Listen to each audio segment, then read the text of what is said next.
It is the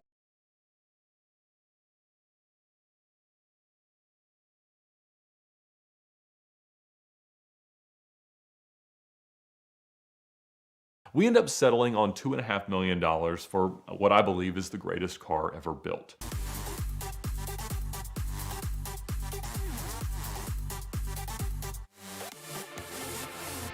Early in December of last year, in 2020, I released a video kind of chronicling at that point my 9-month hunt for the missing McLaren F1 in Mexico. Chassis 39, the brown over red with gold wheels car that was tied to El Chapo. It was owned by the now deceased Humberto Ojeda, aka El Robachivas, aka the Goat Thief, aka Ricardo Beltran, aka El Vito de la Loma, aka El Chapo's most prolific drug trafficker, having moved over 220 tons of cocaine and made over $300 million in the 90s. Killed in 1997 in a shootout with his car. Over 200 times his gold-plated armored Jeep Grand Cherokee was shot, and one bullet snuck in through the keyhole and killed him, but not before he could drive his son, who was also in the car, to safety. And at that point, Ojeda had not told anyone in his family or anybody else where the keys were to his McLaren F1, so they hide the car from the government, from the cartel, from everybody else. And so I made a video a couple weeks later with kind of an update on it, because immediately following the release of the video, I get thousands of messages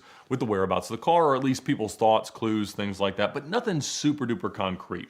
And so that video releases right at the end of the year, along with some other updates about things that had happened at VinWiki in 2020. And I always try to do that at the end of the year with just the little pieces and tidbits about some of the stories, lessons learned and things like that. And I knew that headlining it with the El Chapo McLaren F1 would help the views, and it did. It got 10 times more views than the one in 2019 or 2018 did. And so, but I almost didn't release that video because a day or two prior to that, I had been contacted by two separate people with very similar reports of where the car was and that it was going to be available for sale. And I wanted to make sure that that video didn't compromise that, but it was a pretty compelling thing, mostly because of two pieces of information. Both of them indicated that the father of Ojeda had the car. And again, about half of the reports that I had heard indicated that it was being stored in a barn in Camino Real near Culiacan, and that it was, still in pretty decent shape, but not consistent with the other rumors that said that the son had it, had figured out a way to make it run, and was driving it around periodically. And so again, I don't want to recap everything in those two videos,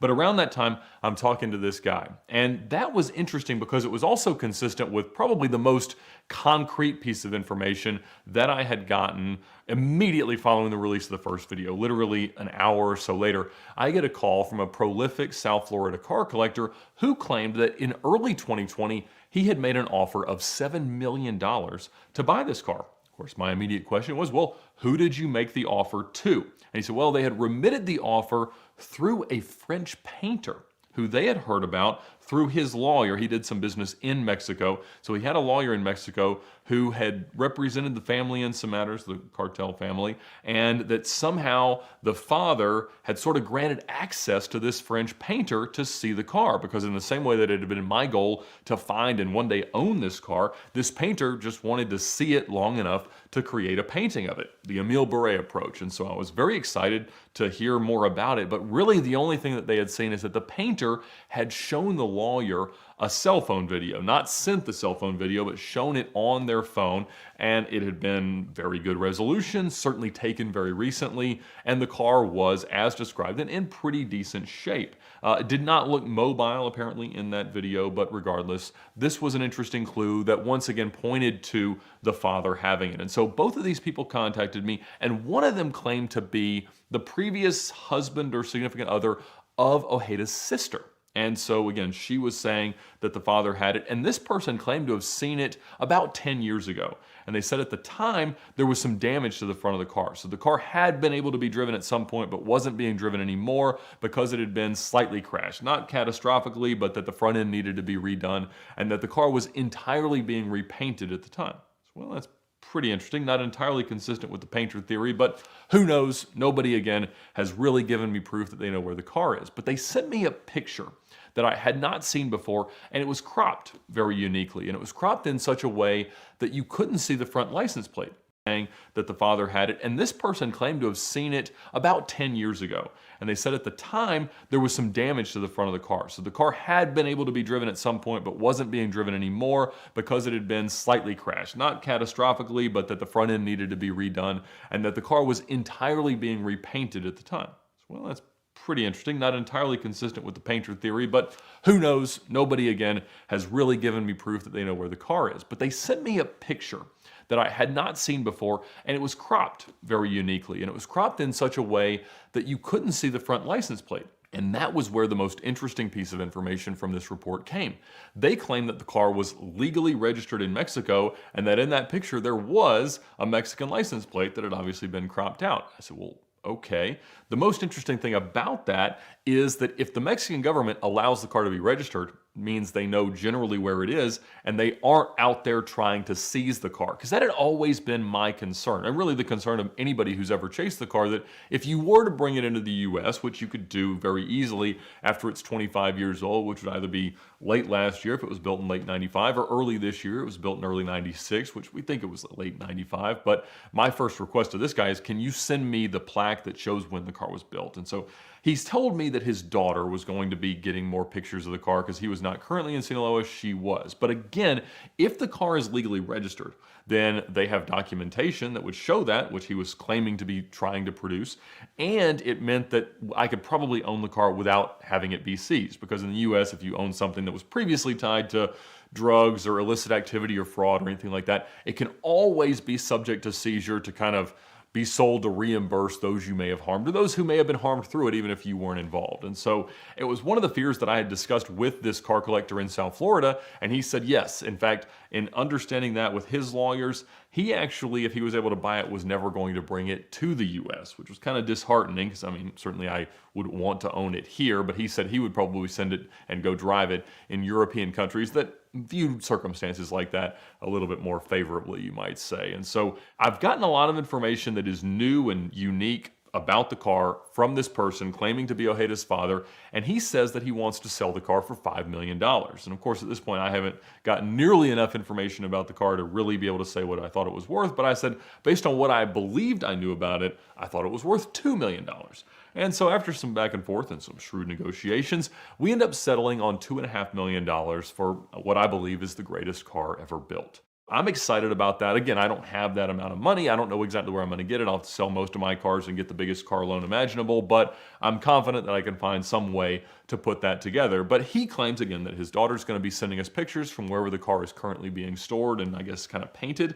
And so I couldn't be any more excited. And about a day later, he sends me a document.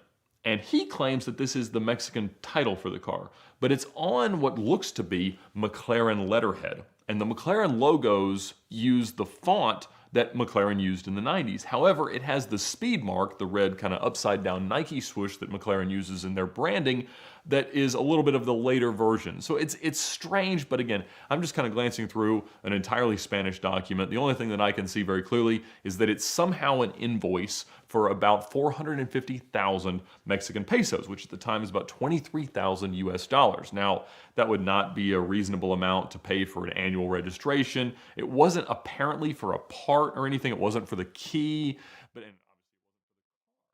And so I don't really know what it's for. I sent it to some Spanish-speaking friends, and they're like, well, it does have information about a car and a client and information, but it's not really a bill for anything. And so, again, they're claiming that it's the title. As I continue to look at it, there's some really red flags about it. One of the logos uses the more modern McLaren font. The others use the old one.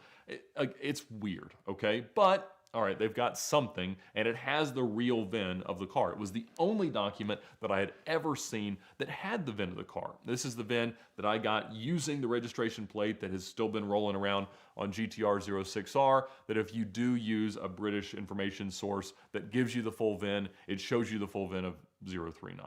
There's lots of people that have sent me these reports that, well, most of the MOT data and the British registration data says that the brown car was repainted to yellow around 2005 and that they are the same car, but 06R absolutely has a different VIN. They are not the same car. It was not repainted. 039 is still in Mexico by every single report that has any teeth. And so I know that that's the full VIN. That's what's on there. But at that point, they could have just gotten it from the video that I had released a few weeks prior. So suspicious as it might be, it's still the most intriguing thing ever because I have agreed to buy my favorite car that's ever been built. And so we continue to talk a little bit, but his English is pretty broken. I'm running it through Google Translate. I'm trying to translate what I'm telling him. And so it's just casual discussion until we're waiting on his daughter to get the pictures. And each day there's a delay. Each day he promises he's going to have them later or whatever. And so finally he sends me a picture. And that's where the ball kind of drops because it was obviously a McLaren F1 kit car. It certainly looks like a McLaren F1, but every panel is a little bit wrong, as kit cars tend to be. And I'm just heartbroken because I'm like, all right, obviously this guy is trying to scam me, but which becomes potentially a more interesting story. And so I asked for more information. I'm like, all right, well, let's get some more pictures. And even this one was such low resolution that it was obviously cropped out of something else. And I'm like, guys, what's going on? Let's get some real pictures of this car. It cannot be that hard. We've all got phones in our pockets with cameras on them. Send me what you can. And so he's like, all right, I'm going to get you some more. And of course, they never come. So obviously, I'm kind of heartbroken because this is the red flag of all red flags. Certainly, this is not the car. It's not a real McLaren F1 that they put some kit car bumper on because they couldn't get a real bumper from the factory. In fact, it looked like one of the kit cars that a Polish man named Jacek Mazur, and I'm sure I've said that incorrectly, made about 10 years ago. And he got a lot of press about it because it was a McLaren F1 looking kit car. He had made Lamborghini kit cars, Ferrari kit cars, and things like that. And he had garage built from scratch what looked to be a McLaren F1-ish thing. And so it drove around. I think he built several. One of them actually used a BMW V12. And so cool, whatever. He had this car. But, this guy doesn't have one of the kit cars. And he didn't even give me more pictures of the same kit. And so regardless, I know at this point, all right, we're not talking about a car that I really want. But I still want to get as much information out of this guy as I possibly can. And he keeps telling me he's going to produce more pictures. And he sends me a very low resolution picture of the center console of an F1, which would have the build plaque. And he says, there it says 039, but it doesn't say that. It doesn't say anything. You can't read it. And so that was from a different car. And so I'm getting a little bit of information, and there's no real explanation about some of the inconsistencies about this document that he'd sent earlier. He still claims that's the title, doesn't send another thing that would be more convincing as a title. So regardless, I pretty much now know this is a scam. And so we're going back and forth, and he still says, well, I'm going to send you some more pictures. And then he says, nope, I'm not going to send you any more pictures. In fact, I need a deposit to go any further. Well, what kind of a deposit would you like, sir?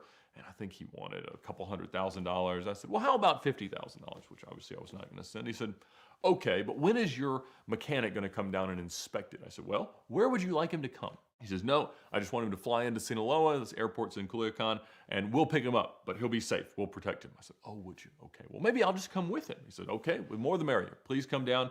Let me know how we can wrap this thing up. And I said, well, obviously, if I was to buy this car, it would be my lawyer to your lawyer, escrow, contingent on the car crossing the border into the U.S., or you need to get it to Texas, and then I'll pick it up there, and you'll get the money then. And he's like, oh, no. Inevitably, this deal was going to be weird, no matter how it ever came together. But it was entertaining for me to hear exactly what he said. And I said, well, how about you send me a picture of the engine? I said, that's a harder thing to fake. I said, what you've sent me looks suspiciously like a kit car. And he was only a little bit offended by that, not nearly as offended as you should be if you're trying to keep up this sham. But I'm asking the other guys, I'm like, are we all on the same page that this guy's trying to pretend that this kit car is? And they're trying to save face, oh, I don't know what's going on, and maybe, okay, whatever.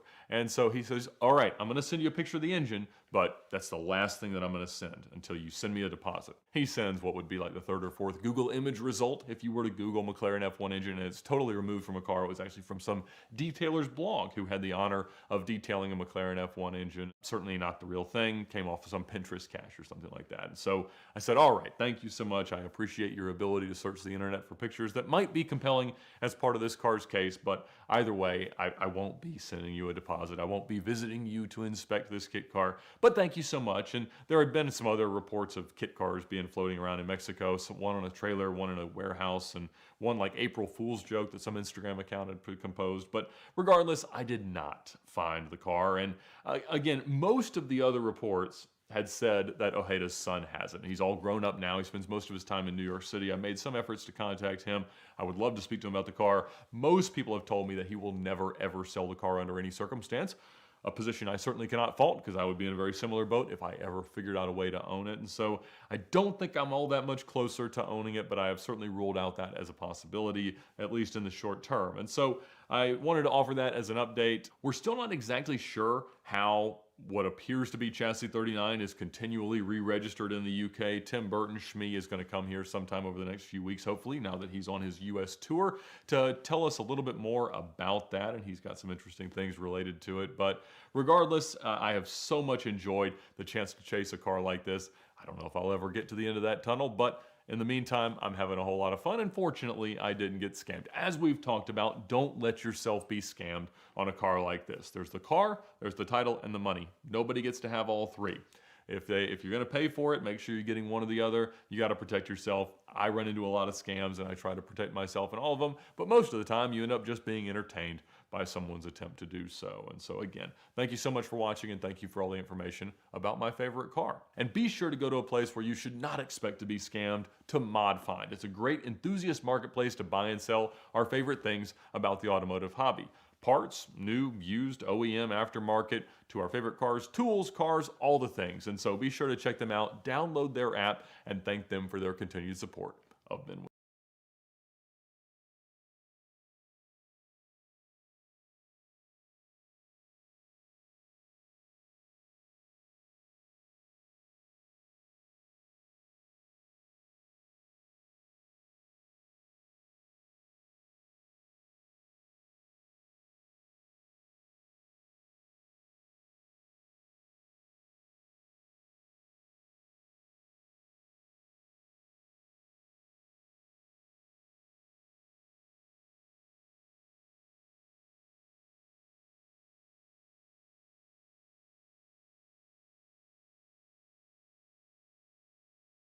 So we show up and it was a veggie tray.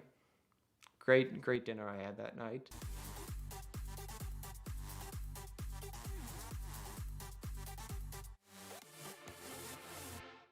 So back in 2017, me, my buddy Max, and my other buddy Brandon, we were local car photographers at the time.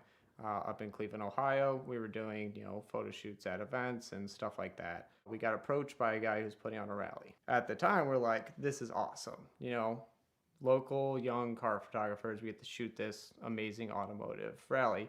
You always look at Gold Rush and you see how amazing it is. So we got the opportunity to do that, so we started talking with the guy. And he's like, this is going to be super cool. We've got 40 cars coming, all types of stuff. Lamborghini, Ferrari, Mercedes, all the stuff you want to see. We get to know this guy. We go to a few meetings with him, out to dinner and stuff. And he's like, so we're going to get a media vehicle for you, and your hotels are going to be covered by me. You'll get to shoot this whole trip. At the time we were just doing it for free. It was for the experience. We were super excited.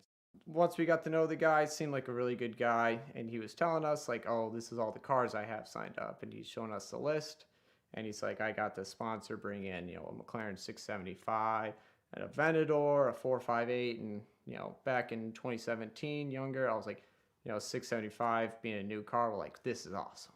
Get to spend the weekend, going from a few different cities. At the time, he was planning on going, Cleveland, Columbus to Pittsburgh. So short trip, weekend trip, a lot of people were able to make it. Price, I looked at the price on it, it was like $2,000 to do it. A little steep in my opinion, but I'm not paying. I was excited. Whoever shows up, it'll be a great time. So got to know some of the drivers on the rally, and Dunedell being one of them, that's how I got to know him pretty well. And we've been talking about it for a while, and people seem pretty excited for it. Nothing really stood out as this could be weird, or first time starting, this could not end well.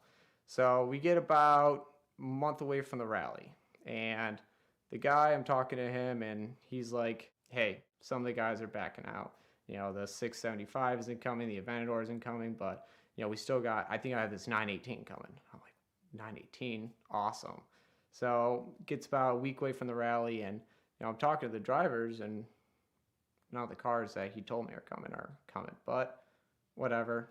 I knew some of the guys, they were starting to become friends of mine, so I was just excited, get away for the weekend, shoot some awesome cars, and hang out with people. Day of the rally shows up. We are starting at an Audi dealership up in Menor.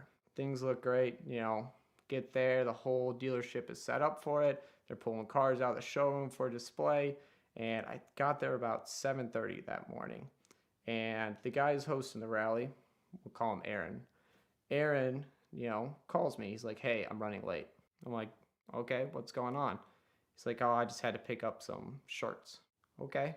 I mean, there's a few last minute signups, but sure, whatever. I don't care. I'm excited. So we see people start pulling in, and, about 10, 15 cars get there. Aaron isn't there. I'm like, what's going on? Like, who's going to put nobody knew what to do at the time because there was nobody there to put on the rally. So we're all just kind of standing around and, joking and having fun. Everybody's excited, weekend rally, go do some fun stuff, drag racing, all that type of stuff. About hour to hour 15 minutes after I show up, which I was a bit early, but he finally pulls in a dealership Dodge Durango as like the support vehicle we're going to shoot out of. And he gets there and opens up, and there's no shirts in there. They were already at the dealership. So I didn't say anything. I was like, okay, I don't know what's going on, but it's a little weird. Maybe he overslept. I don't know. Not my problem. And we start getting closer to the driver's meeting. Everybody's there. I think we had about 28, 30 cars there. So everybody's getting super pumped up. We're putting all the decals on the cars, all down the sides of them. Everybody's getting them. He's helping, and it starts pulling out the waivers. People sign off and saying, hey, if I do anything stupid, it's my fault. We're reading through it and stuff, and, it's saying, obviously no refunds. If anything happens, you're responsible, blah, blah, blah. And my one buddy who had an RS7 at the time, he's, comes over, he's like, so I'm not going to sign this until the meeting's over. I'm like, oh, fair enough. I want to hear what the guy says first, then just sign it before you go. Then he starts going around, he grabs people's driver's license. And he's taking those and bringing them back to the dealership and scanning them and bringing them back. And he attaches it to the waiver. And some people are kind of getting a little concerned. They're like, I don't know why he's collecting all this information. I'm more than happy to sign off, but let's hear what this guy has to say first. So he pulls us into the dealership, and the driver's meeting was happening in the break room. So we all go into the break room, and everybody's in there, super like, let's go. Like, let's hit the road. Everybody's just ready to go. It was like 4 hours of sitting in the sun. Everybody's pumped up. Like, let's have a great weekend. So he gets in there, comes up to the front, and he pulls some of the sponsors up. He's like, I would like to thank you guys for coming out. This means a lot. Like, without you guys, this wouldn't be possible. Thanks for, helping me put on this great trip. And sits them down. He's like, all right, next I'd like to bring up the photographers. So me and my buddy Max come up, and he's like, these guys are awesome. Like, their photos have been great. Like, we're super excited to have them on the rally. He's like, all right, so first off, I want to say thanks for everybody coming. This is great, but I have some bad news. The rally's canceled, and I have no money to refund you. Everybody goes silent. The whole room just, you look around, it looks like the soul left everybody's body. After everything went down, I'm looking around, and, there's 28, 30 people there, so some have been discounted, some have been comp, some paid full price. It was kind of like a hodgepodge of, who paid what. Not sure what everybody paid, but it was roughly about $2,000 per person, maybe one free. Ended up being maybe $45,000, I would assume, which is a lot of money just for a rally to disappear with. Seeing that he only spent money on a video and maybe some Instagram promotions. Out of nowhere, people just start getting angry. I get it, $2,000. That's a lot of money just to be thrown away on some, weekend trip that isn't happening anymore. So people asking, like, where's my money? Like, give it back. Like, why is this happening? Like, what's going on? All these questions are going around, and somebody's like, all right, listen, everybody stop. Aaron, get out of the room. So he gets out, he walks just head down right through the hall, goes and leaves. And we're in this Audi break room right now, just sitting there like, what do we do? So half of us are like, I'm done. This is enough. Let's call the cops. Like, I don't care. Let's just, get this handled. And we're like, other people like, listen, it's Saturday. It's the afternoon. A lot of banks are closing. Like, there's not much we can do right now. Let's just go and figure something out. Let's make something out of this weekend. So I would say about half the people stood up, super angry, slammed the door shut, leave, and just get in their cars and go. Half of us are like, well, we already had the weekend off. our money's gone, but we'll get it back. Like, let's do something. Let's, have our own rally. So we go out, we head downtown that night, and he had one dinner planned for us, and we showed up to that restaurant. So like, well, we already spent $2,000. Let's at least get free food out of it. So we show up, and it was a veggie tray. Great dinner I had that night. But we get there, and we start looking into like, what is he doing? Like, where has he been? And you look back, he's been at like courtside basketball games. He's been at clubs, and we left that night planning on meeting at our local cars and coffee spot, and we see the signature Ron Dodge Durango driving, and it parks right in front of valet at Cleveland's nightclub. Gets out and goes right inside. This can't be real. This can't be happening right now. Like, what is this? So we meet up with about 10, 12 people the next day, and we go to our local cars and coffee spot. So we get there and we meet up, get some coffee, like, let's hit the road. Let's just find stuff to do. So we did some go-karting that day, drove down to Columbus, got a hotel there. We stayed at Easton, I believe. Went out that night, had some fun, had dinner, and at dinner we're looking and you're like, well, what should we do? And everybody's like, well, we should probably start with calling the dealership. So like, well, they're closed now, so we'll call them Monday. We finish up, go home, weekend's over. People were there, had a great time. We all had a great time, made a lot of good friendships with a lot of people there. So we call in Monday and we're like, hey, we would like to know what is happening. And they're like, oh, how'd the rally go? Like, well, we got some bad news. Aaron has all our money and, we need it back. And they're like, well, there's nothing we can do and we'll have to, get rid of him. So they ended up firing the guy, never heard from the guy again. After that, we continue on with our week, start refunding our accounts. PayPal luckily was through with all the transactions. So we were able to refund the money through PayPal. Everybody got their money back. And we realized if we're going to have a rally in Cleveland again, we're just going to need to do it ourselves. After that, we started our own rally, Recharge Rally, and we've been going on 3 years. And, we learn from the worst experience makes the best. So that was the story of the rally that never happened. This time of year, I know a lot of us are trying to clean out our garages and maybe get rid of some things that we probably don't need. So if there's an extra set of wheels and tires sitting over in the corner, or an exhaust that you forgot to install, or a part you bought 2 of and forgot about that too, the best place to sell them is on ModFind. And likewise, if you're trying to find a part, new, used, aftermarket OEM for your car, truck, project, whatever, the best place to shop for those is also on ModFind. ModFind is a free app that you can download in the Android or iOS store, and that will allow you to buy, sell, transact whatever you want to do, a car, a part, a tool, anything related to the automotive hobby. It also allows you to create a listing and then add a kickback to incentivize your followers to share it with their followers. They make it very easy to share to all the major social platforms, and we'd like to thank them for their support of VinWiki this month. Please go download their app today, buy, sell your parts. A few of mine are already listed there, and it's a great platform, and I cannot wait to see where they go from here.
They were ghost towns.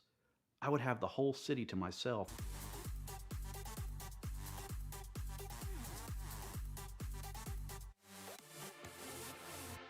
I've been trucking off and on for about 15, 18 years. And you do it for a while, you find something local, you get out of it, go do something else, go back to it, man, because it's, in the end, trucking's about the open road for me. It's just, I don't like running short hauls. I don't like running regional. I like to run. This past month, I ran coast to coast twice, just nonstop. We didn't have to keep log books and stuff because we're running medical freight. And it's just the open road, meeting people, going places, seeing things. I started trucking because I lived in Kentucky and there were no jobs. So the only thing available was, work in the mines or go trucking. So I started trucking and bought a truck and went on from there. I would generally do about, I don't know, maybe 100,000 a year when I was running hard, running the road. Things are different now. We all have electronic log books. There's no way of getting around them. Before you just run 2 logs, 3 logs if you had to. You just, if they got pulled over by the DOT, you just made sure you passed him the right logbook. You were always legal. When I first started, everybody had CBs. You didn't have electronic logs. If you saw another driver on the side of the road, you could pull over and help.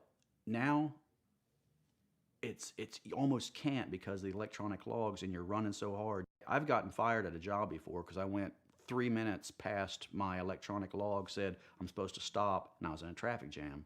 And, they just zero tolerance because I understand it's the insurance, But the electronic logs make it harder on drivers in a way. In some ways, they make it easier. You don't have to run so hard. You can't run hard even though they want you to. You're like, no, I'm out of hours, so you get your 8-hour break. As a truck driver, I listen to a lot of audiobooks, just, 10, 12 hours a day. I'm listening to audiobooks, and some of them were not very good. I thought I could write a cooler story because a lot of them just don't make sense. I thought I could write something better. And I finally just sat down and tried, in the back of the truck, sitting in the sleeper with a little laptop, and I hammered something out and figured out how to sell it, market it on Amazon, and I don't know, they just kind of took off. I got lucky. I caught a good publicist. I won her at an auction for $25, and she really started promoting my books for that $25. It was a charity auction.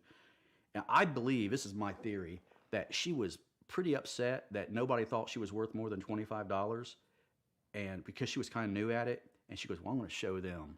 And she shot my books up to #1 on Amazon just from what she did, her efforts, and she's been with me ever since. I quit trucking, I guess, a year and a half ago because the book sales were lucrative enough that I could, and we've sold almost 100,000 copies, and it got optioned for a movie, and then the option didn't get picked up, and my agent out in California said, man, if you could do a sizzler reel, which I didn't even know what that was, but it's a elevator pitch for movies, basically, a little 2-minute movie trailer, basically.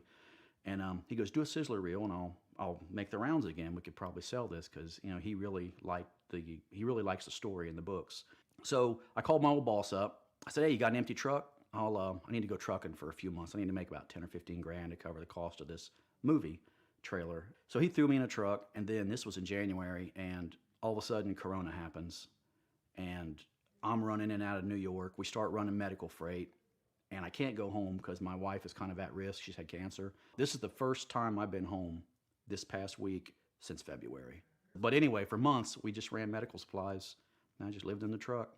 During the Corona, like these guys running the Cannonball, man, they run in just phenomenal times because there's nobody out there. I was in New York City, on the island, Manhattan, riding my brakes, not because of traffic. I'm in a big rig going 70 miles an hour. I'm riding my brakes to slow down because I don't want to get a speeding ticket. That's during rush hour, quote unquote rush hour, 9 o'clock in the morning in New York. It's wide open. There were some accidents in New York, which was completely ridiculous because New York shut down. Their truck drivers were not allowed to go to work. So they brought all of us outsiders in to run New York. I mean, come on, man. I mean, I hate running Queens and Brooklyn because it's really tight and complicated, and the low bridge signs are bald-faced liars, man. They say the bridge is 12'6", and you go under it real slow, and you're looking, the bridge is 13, it's 13'6", it's 13'8", I got plenty of room. So you're driving along, and I saw one trucker who did that, and it was under the L in Queens. A truck was flying through, and we're driving through them, no problem. All of a sudden, there's a low beam. The locals know this. The local drivers know this. Us outsiders don't. Dude, he tore the whole top of his truck off. One thing about New York, too, is they have off-side parking. You could park on one side of the street today, and then because of street sweeping or whatever their reasoning is. So it makes it okay to get a truck through there. But since nobody was working, they were allowed to use both sides of the streets. Holy cow, dude. I got 70-foot of truck running through Brooklyn, trying down these little tiny roads, trying to find a warehouse, and there's cars on both sides. And you couldn't turn. I mean, if you committed to that road, you just could not make a turn. So you had to go, and I mean, dudes were telling me horror stories about they would do that, then they'd come to a low bridge and have to back up, with 3 inches of space on both sides of you, a quarter mile to try to find a place to turn around. And it was just ridiculous. It was, the locals should have been running local freight. We picked up medical supplies in Wichita and Tulsa and all these places, and they were never really crowded to begin with, but they were ghost towns. I would have the whole city to myself. I'm going like downtown delivering a blood machine to the Red Cross or something, and there are no cars. I'm there for 20 minutes and maybe one car might drive by. The towns are just dead. It was pretty trippy. I liked it because there was no traffic. I mean, as from a truck driver's perspective, it was hammered down everywhere you went, 80 miles an hour, just anywhere through the middle of Atlanta. I drove through Atlanta at 80 miles an hour, right through the middle of town. But that was then, this is now, and traffic's back. You got exemptions if you were running medical supplies, if they were covered by the government exemption, and you didn't have to run logs. And I didn't stop at scales. I'm not sure if we were supposed to or not. I just blew by them. That's just an old trucker's trick. If you know you're overweight or your axles are out of, you're going to get a ticket if you pull in, you just blow by them. You got a 50-50 chance of them coming after you. So I'll take that over 100% chance of pulling in and getting the ticket. We did a lot of COVID testing machines, which was kind of weird. When I loaded it, it was labeled as some kind of food processor. It was a food item, like a dehydrator sort of, but they were actually using them to test COVID. When the people take they get the test, and they somehow, I don't know how it did it, but they used this food processing machine to test for COVID antibodies somehow. Everywhere we went, to the hospitals and things, we'd have to get masked up, of course, and they would run us through, they'd take our temperature and ask you all kinds of questions. And I delivered to a lot of places I wouldn't normally go to. Some places I couldn't get a truck in. I couldn't. Underground garages and things. So I'd go rent a rider truck, a little straight truck, and move this $1 million machine over to the rider truck, and then take it over. We'd hire some local help to help move it. It's on wheels, but they're still pretty heavy and expensive. And so you hired local help. The labor pool fellows come help you out. I mean, it was kind of cool to see the signs, thank you truckers, and President Trump was like, thank the truckers, and he had all the trucks out there, and that was kind of cool. But man, we were just doing our jobs. It was just, running freight.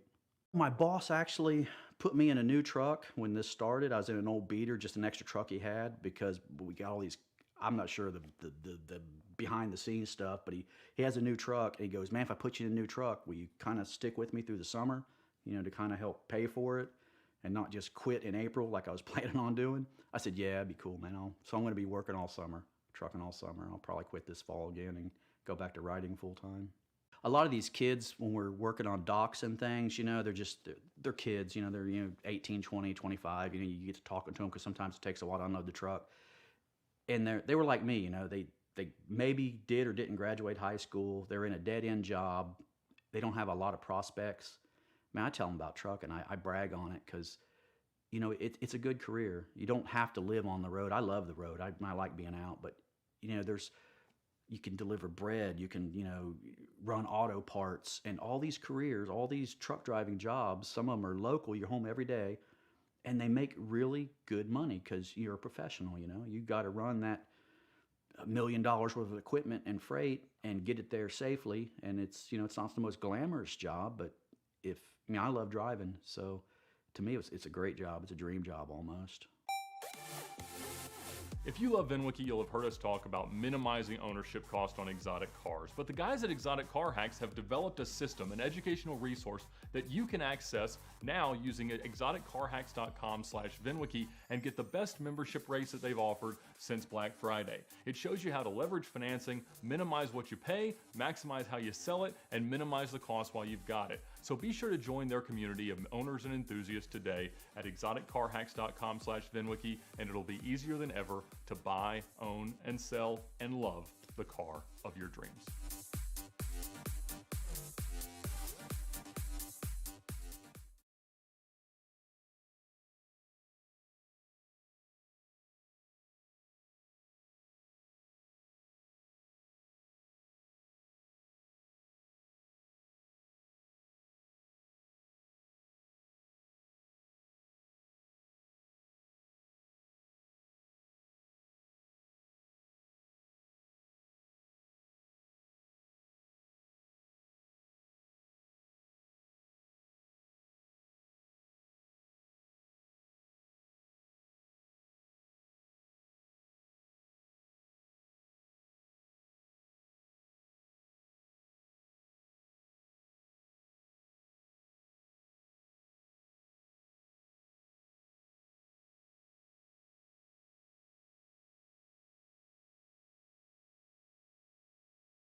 and he used the cars to ship drugs, cocaine and other drugs, across the US-Canada border.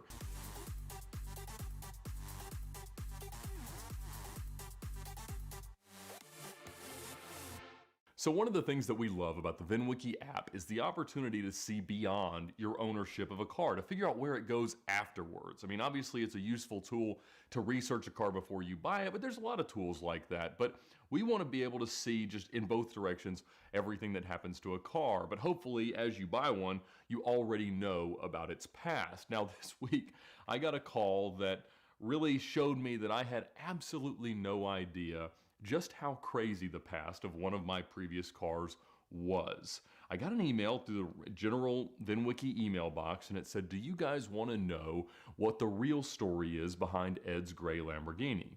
And the car he's talking about is my 2007 Canadian manual transmission LP640 in Grigio Telesto. It's a car that I owned for a little over a year and sold about a year and a half ago to a guy in the Pacific Northwest. And so I knew it had kind of a weird past because what I'd been told was that a drunk Canadian car dealer crashed it and pretended that it had been stolen to avoid a DUI, and that it had been kind of shipped around and the title washed somehow. And it had a clean title when I bought it and when I owned it and when I sold it. And so it was a great car for me. It needed a few things, but I fixed it up nicely and it drove great. It was a really, really fun car to own. And of course, this was the car that I bought using the profits from the green manual LP640. So it was the free Lamborghini. So, or at least free to me. I loved it.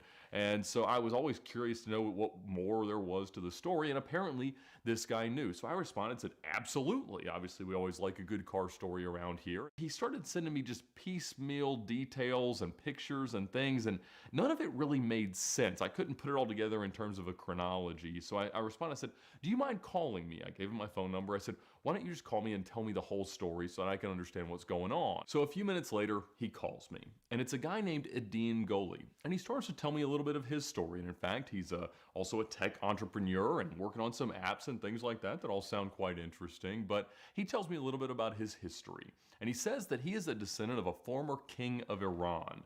And he tells me a story about a girl that he fell in love with as a teenager. And it was a girl that I think he said he met at a funeral. So it may be some Chaz from Wedding Crashers sort of stuff. But regardless, he loved this girl. And her father was also Persian. He was allegedly an Iranian terrorist. And apparently he was a refugee to Canada because he had been implicated in some bombings of some bazaars and things like that. So I guess he was no longer welcomed in Iran, and he was living there. And he happened to be a car dealer. And throughout the relationship that the guy I'm speaking with had with this girl, he ended up getting her pregnant. And so they ended up getting married as teenagers. And as the courtship kind of continued, he ended up working for this girl's father. And the reason that this guy was a car dealer was because he was also a drug dealer. And he used the cars to ship drugs, cocaine and other drugs, across the US-Canada border. He said one of the cars that they had in inventory was this gray Lamborghini Murcielago LP640. And so he's like, that was your car? I said, yes. He sent me some pictures. It certainly was. And I was like, well, that's super, super cool. I said, well, what do you know about the crash? He said, well, I crashed it. And this would have been around 2008 to 2009. And at this time, he's 15 or 16 years old. He's engaged to this girl, and she's pregnant, and he's working for her father, the drug-dealing, car-dealing ex-terrorist. And so one of the cars they have in inventory is this gray LP640. And he said, yeah, we had it for a while, and he thought that it was probably a consignment car, not something that was owned. He said, because at that time, all of his future father-in-law's assets were frozen because starting around 2005, there's documentation that he came under investigation for all the drug activities along with a lot of other people. And so I guess he never went to jail for it, but he was definitely listed amongst the people that were involved here. And so this kid gets involved with the drug operation. He's bragging about all the different ways they would vacuum seal things and hide them in frame rails. And it was quite an elaborate operation that he said went on for well over a decade. He said, but around that time, 2008 or 2009, they were having an issue and they just couldn't sell this car. But his father-in-law came to him and said, we've got to get this car out of the showroom. And so they take it out and they're just driving the car all around. And he said they were both drinking rather heavily that night. And I guess at some point, the car dealer, his future father-in-law, asked if he would drive, and he was drunk as a 15, 16-year-old, and so he takes over and he starts driving. He's going really fast, and he manages to spin the car and kind of crash it along the median, and it's no longer drivable. But they were both okay, but his father-in-law, or future father-in-law, kind of jumps into action and says, we've got to get out of here. And so they get out of the car, they take the dealer tag off, and they just run down the highway. They abandon the car in the middle of the road. And so they find like a hole in the fence, he said, and they went a couple blocks over, and they found a taxi, and they went home. And the next day, when his father-in-law went into work and said, found that the car was stolen, he called the police, who never ended up believing him. And so his insurance didn't pay out. So there was a police report that reported the car as being stolen, and that showed up on Carfax, which I had seen, but there was never like a real insurance claim apparently, or it may have drug on for a few years because he said that they ended up fixing the car. And he also directed me to some other pictures of the car that it may have run through like a Copart auction at some point, because it kind of looked like a Copart facility, but I got some more information about exactly what was damaged and pretty much what I'd understood. There was some damage to the rear quarter panel and the area around the rear tail light, and obviously the rocker panel and things like that. Most of the stuff had been fixed kind of well, but it was very clearly done on a budget. So when I got it, we ended up redoing most of those repairs. So apparently they ended up fixing the car, but again, we're in like 2009, bottom of the US economy. I mean, at that point, a car like this was probably worth 140 grand, which is actually more than I ended up paying for it in the best of the US economy. But let's say to a less shrewd negotiator, it was probably worth about 140 grand there. And so the dealer had this idea that the car would be worth more in the Middle East. And now, of course, he couldn't go back to Iran, so he took the car to Lebanon. And about 6 months ago, a VinWiki user had actually found a shipping manifest with my car's VIN on it that it had been shipped to Lebanon. So this matched up there, and I was like, that is crazy, because I guess he wasn't welcomed in Iran anymore, so they took it to somewhere else in the Middle East where he might know some people. And the theory was, or at least what they were trying to sell to the consignor, was that the market was so much healthier for exotic cars in the Middle East that I guess it was gonna sell there.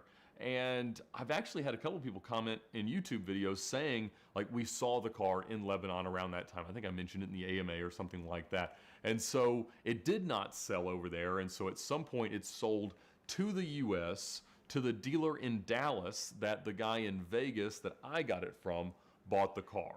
And so at that point, their involvement kind of stopped. And I don't know how much longer this guy that I was speaking to had been working for his father-in-law, but now he does different things and ended up not working out with his daughter. But it was a truly crazy story. So I guess just when you thought that Kimmy was the craziest former owner that your Lamborghini could have, this comes out of nowhere. So I was fascinated to hear it. Obviously, I've sold it, and the new guy has modified it extensively and is thoroughly enjoying the car. And I think since then, honestly, it's probably doubled in value, just with other nicer LP640s selling for a ton of money. But I expressed to this guy how grateful I was to have heard, this amazing tale to go with the car. And he said he might be in Atlanta later in December. He might come by and tell it from his perspective, which I think would be wildly entertaining. He'll probably do a better job of telling it than I have. But, just a perfect example of how we like the VinWiki community to bring people together that know different things about cars, put all the puzzle pieces together, and let you figure out something new and crazy every single day.